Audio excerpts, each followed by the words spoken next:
Hello YouTube, I'm back in here with another video. It's been a while. To be honest, it's only been a couple days since I posted a rant video. But I'm going to be talking about this particular situation, which I should have done sooner or later. But you get to hear from me, so be sure to stay tuned and hear some incredible points that I'm going to make. And this is very important that I talk about it because this particular situation takes place at the Buffalo supermarket where another mass shooting was involved. The person that you see here is the one obviously responsible. His name has to be Payton Gendron, and he's only 18 years old. Based on the documents and on the internet resource, is that he had diaries and he had the intention of wanting to commit a mass shooting. Because based on his intent, that we don't know the entire intent, like what his purpose was of killing 10 people, but we do know, we are all aware that he decided to kill 10 people because simply because he does not like black people. So it was pretty much a racially motivated hate crime. So he did from based on like the police's work. He had some diaries. He was even checking for, doing some research and looking at the video of the Buffalo's worst neighborhoods where he can decide to prey on people, commit a genocide basically, where he intends to shoot several people, whoever happens to be black. And it's been proven that his gun, he even was, he is an advocate of racism because he was shouting out racial slurs during the shooting. Even one of his guns had a printing of a racial slur. So clearly it was definitely, he was on the move to kill black people. And unfortunately, 10 people were killed. And during the mass shooting, it is highly sad when you hear that there are people who are hiding, and then the people that were hiding there when they were in the while they were in the midst of calling 911, they were whispering, and the operator refused to listen, and they decided to hang up. But the thing was, even though eventually they had to get some disciplinary action, it felt like the person that was trying to call 911 felt that it was too late, but they managed to survive.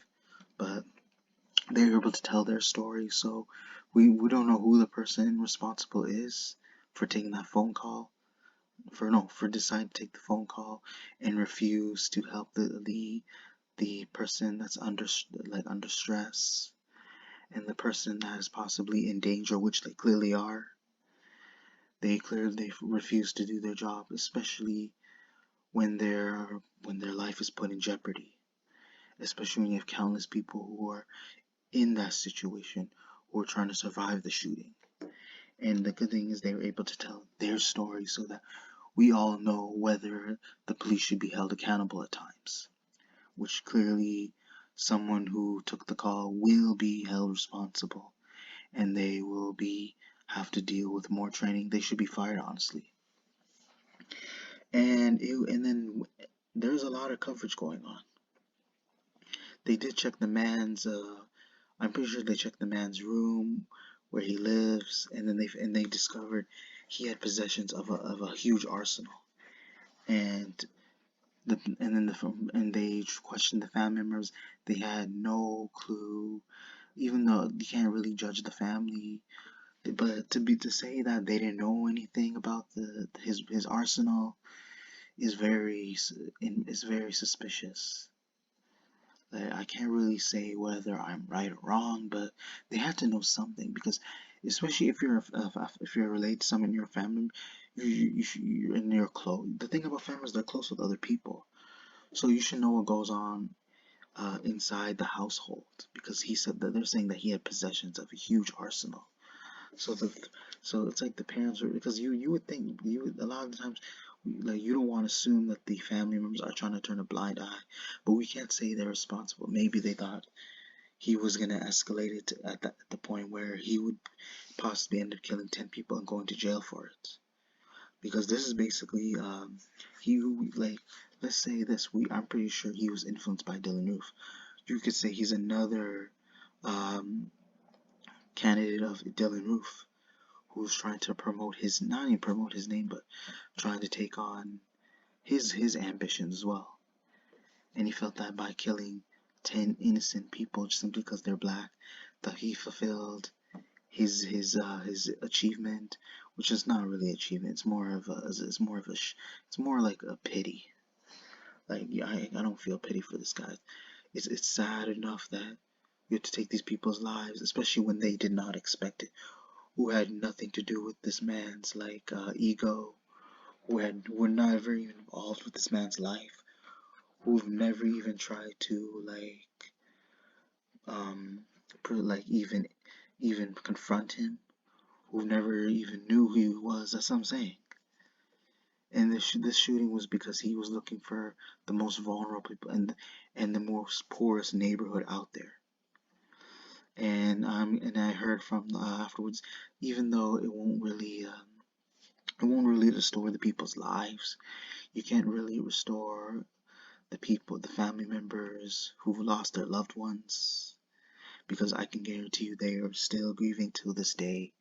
This is way worse than the shooting in the subway, where you have the black dude because he was a YouTuber, he was the prophet of truth, and he wasn't even that big, honestly, but of a YouTuber I'm talking about, not as a shooter. But at the same time, he failed to kill people. He didn't kill anybody. Yet this guy managed to kill 10 people. I wonder why, because maybe he didn't, well, you can say the prophet of truth didn't have as much arsenal compared to this guy.